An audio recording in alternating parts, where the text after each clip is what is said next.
कि एक बहन बुलाने आई किसी और भाई को और कहा चलो तुम्हें आज पता नहीं राखी का त्योहार है।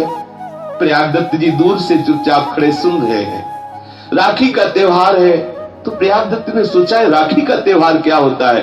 बहन हाथ पकड़ के ले गई और वो चुपचाप छुपे हुए गए, दरवाजे से झांक के देख रहे हैं कि बहन तिलक लगा रही, राखी बांध रही, मिठाई पवा रही, दुलार कर रही।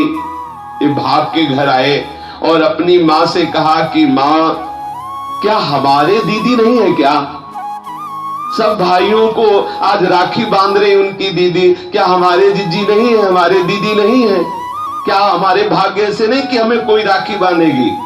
माँ का हृदय भर आया कि वैसे ही हम गरीब हैं, इसकी सुख सुविधा नहीं कर पा रहे और आज ये ऐसा प्रश्न कर दिया कि इसका क्या उत्तर। तत्काल ध्यान आया क्योंकि सब जनकपुरवासी जो वयोवृद्ध होते हैं जानकी जी को अपनी बेटी मानते हैं और जो नवयुवक होते हैं या नवयुवती होती है वो अपनी बहन मानती है। देखो पूज्य श्री भक्तमाली नारायण दास जी महाराज श्री जानकी जी को अपनी दीदी मानते थे, इसलिए उनको मामा जी कहते थे।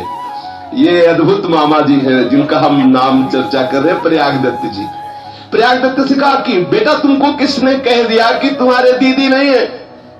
तुम तो ऐसी दीदी के भैया हो कि किसी की ऐसी दीदी नहीं है।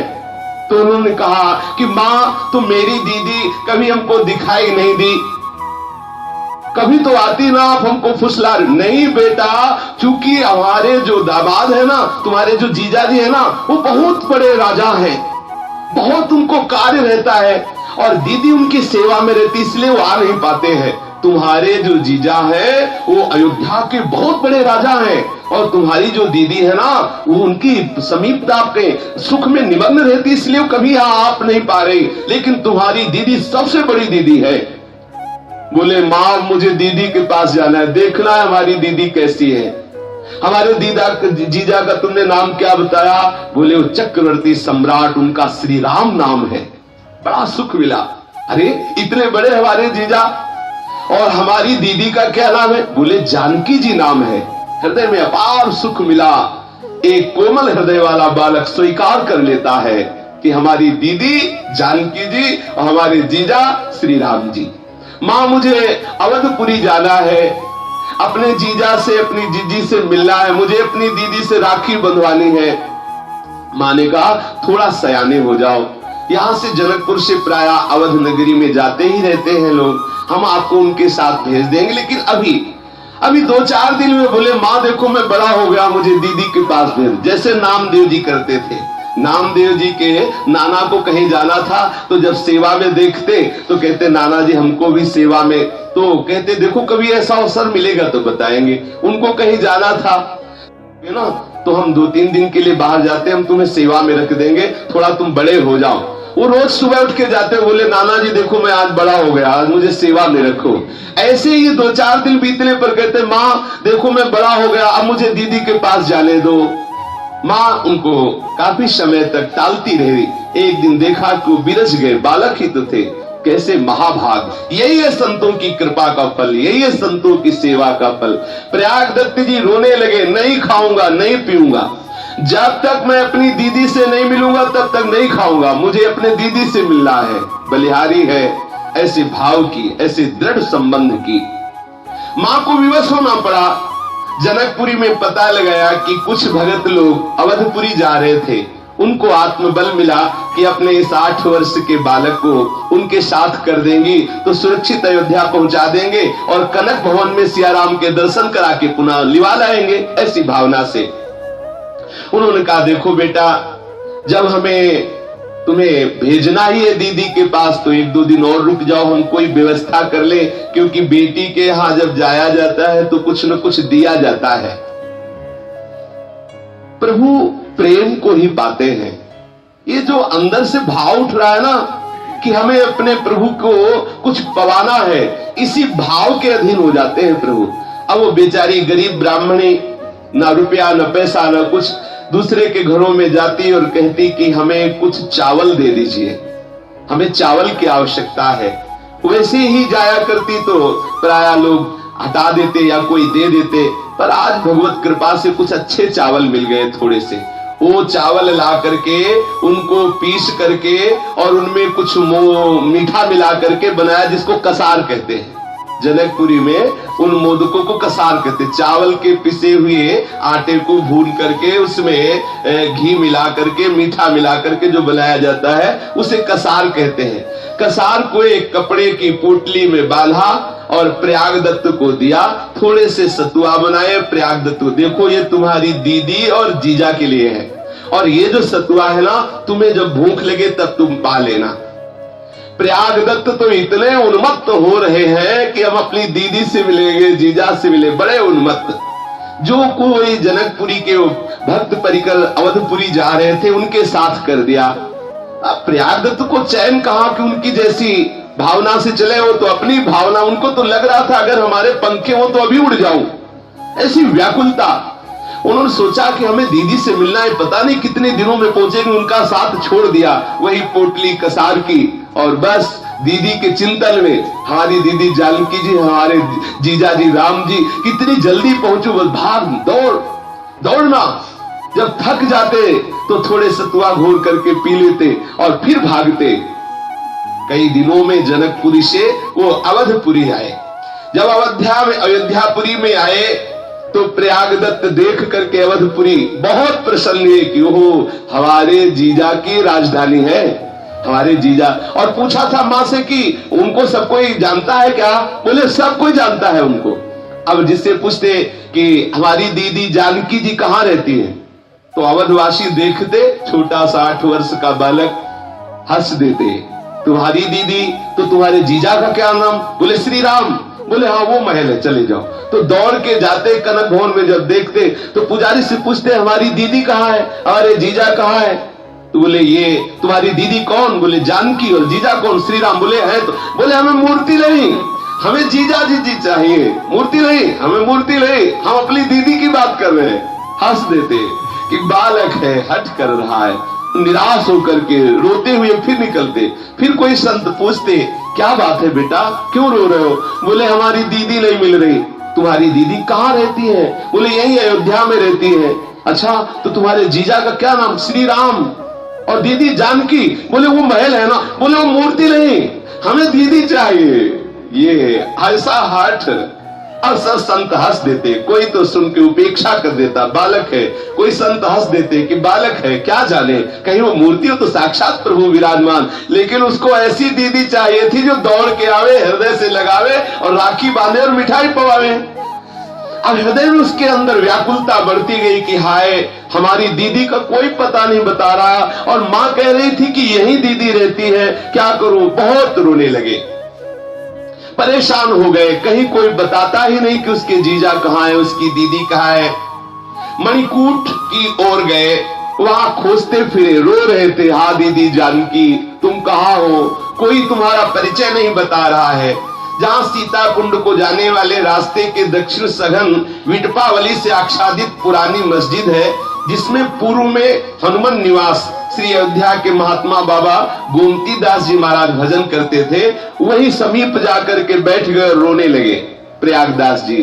हा जीजा श्री राम, हा जीजी जानकी तुम कहाँ हो? विकल होकर के रो रहे हैं। देखो कैसा संबंध का सुख होता है। विकल होकर के रो रहे हैं। अब बहनोई जी को रिश्ते से खूब गालियां भी देख रहे कि देखो इतना ढूंढा, इतना पूछा, पता नहीं कहां छुपा हुआ बैठा है, हमारे सामने नहीं आ रहा, किसी को भेज नहीं रहा। और मां हमको कह रही थी अरे वो बहुत बड़े चक्रवर्ती सम्राट है, ऐसा कौन है जो उनको जानता नहीं? यहाँ तो कोई उनको नहीं जानता है, कोई नहीं बता रहा कि हमारी दीदी कहाँ है, हमारे जीजा कहाँ है।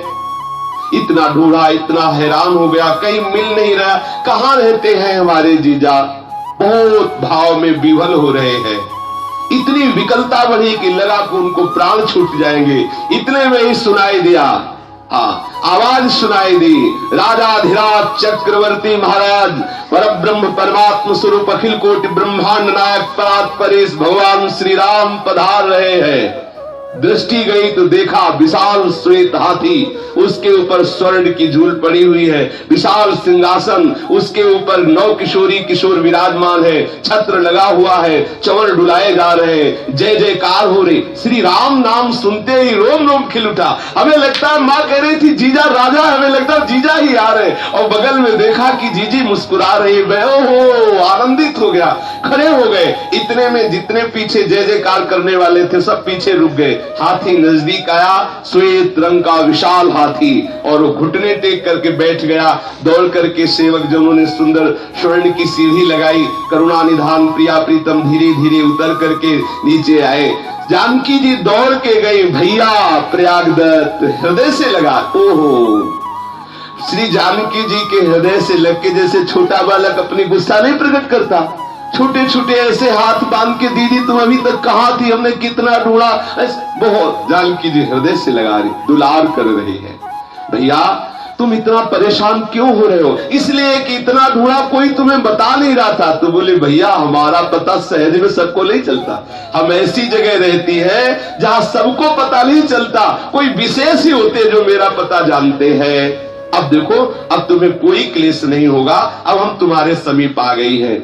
जानकी जी ने पहले उनकी भावना के अनुसार राखी बांधी, और जानकी जी ने कहा अच्छा मिल चुके, अब हमको ये बताओ कि माँ ने हमारे लिए क्या भेजा है। बोले हाँ हाँ, एक फटे से कपड़े में वही चावल के पिसे हुए कसार श्री लाडली जी को अर्पित करा। हाँ, लाडली जी ने अपने कर कमल से लिया और प्रभु को पहले पवाया, और फिर आप पाया, और फिर अपने भैया प्रयागदत्त को पवाया। ओहो, जेव ही प्रियाजू और प्रीतम जू का उच्छिष्टामृत मिला, रोम रोम आनंद से भर गया, अश्रुओं की धार बहने लगी, पूर्ण विद्या का नाश होकर चिदानंद तत्व में स्थिति हो गई। क्योंकि प्रभु का साक्षात दर्शन हो रहा है। प्रिया जी दुलार कर रही है कि भैया अब तुम चिंता मत करो, अब तुम बिल्कुल चिंता मत करो, हम तुम्हारे ही पास सदैव अब रहेंगी।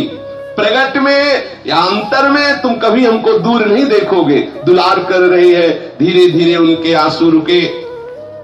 अब वो प्रयागदत्त जी मानो मन ही मन अपनी दीदी को देख करके कुछ बातें कर रहे हैं, और मन में सोच रहे हैं कि वो जो अन्य भाई थे उनकी दीदी ऐसी नहीं थी जैसी हमारी दीदी है, हमारी जैसी दीदी ऐसी तो किसी की दीदी नहीं। माँ ठीक कह रही थी, 9 किशोरी, ऐसा स्वरूप सौंदर्य कि जो प्रभु के भी माथे पे पसीना आ जाए, ऐसा सौंदर्य प्रियाजू का। जनकपुर में फूल की बगिया में, फूल बगिया में, पुष्प वाटिका में जब पहला दर्शन भगवान श्री राम जी ने जानकी जी का किया तो माथे पे पसीना आ गया सरकार के। ऐसी सौंदर्यता श्री जानकी जी की है। ऐसी सुंदर दीदी को देख करके बहुत आनंदित हो रहे हैं प्रयागदत्त जी। फिर श्री जानकी जी ने कहा देखो भैया हमसे मिल लिए, अब हमारे प्रभु को और भी कार्य रहते हैं, अब आप पहले सीधे जाइए और मां को जाकर के प्रसाद दीजिए और कहिए कि हम दीदी से मिलके आ गए हैं, उनको खुशी होगी, फिर तुम लौट के अयोध्या चले आना, एक बार तुम्हें जाना होगा। इतना कहकर श्री जानकी जी अपने प्रभु श्री राम के साथ उस सुंदर हाथी पे सवार हुई। प्रयागदास जी ने देखा हाथी चला गया, मूर्छित होकर गिर पड़े। फिर अंदर से अब वो मूर्छा विरह की नहीं है, आनंद की है। आंखों से अश्रु झर रहे। प्रगट में तो देखा चले गए, लेकिन रोम रोम में रम गए। हृदय का कोई ऐसा कोना नहीं जहां उनके जीजा जीजी न बैठे हो। हर जगह उनको अपने प्रिया प्रीतम, अपने बहन बहनोई दिखाई दे रहे हैं। अब तो ये ध्यान में विवल होकर वाणी रुद्ध हो गई, नेत्रों से अश्रु प्रवाह हो रहा है, और 24 घंटे मूर्छा की अवस्था में रहे। 24 घंटे बेहोश पड़े रहे वही। दूसरे दिन जब प्रातः काल हुआ, शीतल मंद सुगंध वायु फैली, तो उनके हृदय में कुछ शीतलता पहुंच रही। उधर एक महान संत निकल रहे थे। उन्होंने देखा है सुंदर सुगौर सुकुमार अवस्था को प्राप्त बालक कैसा बेशुद्ध होकर, कैसा विचकित होकर के रो रहा है, कैसे पड़ा है। निकट जाकर के जब देखा तो इतने भागवतिक परमाणु, क्योंकि अब ऐसे थोड़ी भगवत साक्षात्कार किए हुए महापुरुष है प्रयागदत्त जी। रोम रोम खड़ा हो गया उन संत भगवान का। स्पर्श किया तो उनके भी आनंद के अश्रु बहने लगे। पूछा क्या बात है, क्या परेशानी तुम्हें है, क्यों रो रहे हो? यद्यपि वो ठीक से बोल नहीं पा रहे थे, इतना प्रेम से कंठ अवरुद्ध था, आंखों से आंसू बहकर कपोलों को भिगो रही थी, वो बोल नहीं पा रहे थे। फिर भी धीरे धीरे कुछ बोलने का प्रयास कर रहे थे। महात्मा जी ने उनका हाथ पकड़ा और कहा, चलो हम जिस गुफा में रहते हैं वहां आप आराम से बैठो, फिर बातें होंगी। गुफा में ले गए, प्रयागदत्त को वहां विराजमान किया, मुंह धोया, सुंदर जल पिलाया, सावधान करते हुए पूछा, क्या हो क्या गया? जब पूछा तो फिर रो पड़े प्रयागदत्त जी, और रोते हुए बता रहे, जो ही ये बात सुनी कि अरे इनका श्री जानकी जी के प्रति दीदी भाव, प्रभु के प्रति जीजा भाव, और ऐसे मिलन हुआ, वो महात्मा का हृदय इतना आर्द्र हो गया, द्रवित हो गया, आंखों से अश्रु बह रहे हैं। प्रयागदत्त के भी आंखों से अश्रु बह रहे और महात्मा जी के भी आंखों से अश्रु बह रहे। कुछ देर तक कोई नहीं बोल पा रहा, ना महात्मा जी बोल पा रहे हैं, ना प्रयागदत्त जी बोल पा रहे हैं। को किछु कही न को किछु पूछा, प्रेम भरा मन निज गति छूछा। अपार आनंद में दोनों महापुरुष डूब रहे हैं। थोड़ी देर के बाद महात्मा जी भगवत स्मरण करते हुए अपने को सावधान किया और प्रयागदत्त जी से कहा कि आप जैसा महाभाग्यवान हमें लगता है इस भूतल पर कोई नहीं होगा, जिसको स्वयं महामहिमामयी श्री जानकी जी दुलार करके अपना भैया कह के हृदय से लगाया। हम सब जानकी को मां मानते हैं, प्रभु को पिता मानते हैं। आज से तो हमारे मामा जी हुए, क्योंकि जानकी जी के भाई कौन होंगे? जो जानकी जी हमारी माँ के भाई कौन होते? मामा होते, छोटे से मामा जी। और जानकी जी के संबंध से उन महात्मा जी ने उनको कहा कि प्रयागदत्त जी आप तो महान भाग्यशाली हैं, त्रिभुवन में आप जैसा कोई भाग्य वाला नहीं है। घड़ी रात गई, बातें सियाराम जी की ही चल रही थी। इतने में देखा बड़ी सुंदरी सुंदरी कुछ नव किशोरी आई और उन्होंने कहा, लो ये कुछ भोग प्रसाद है, 2 थाल स्वर्ण की थी, इनको पाओ, आज हमारे घर में कोई उत्सव था, उसी का हम प्रसाद लेके आए हैं। महात्मा जी ने समझा कि किसी अयोध्या में किसी घर में उत्सव हुआ होगा तो कोई और वो थालें जो थी बड़े बड़े पत्तों से ऊपर से ढकी हुई और नीचे भी पत्तल बिछाकर सामग्री रखी गई थी। अगर महात्मा जी देख लेते कि इतनी कीमती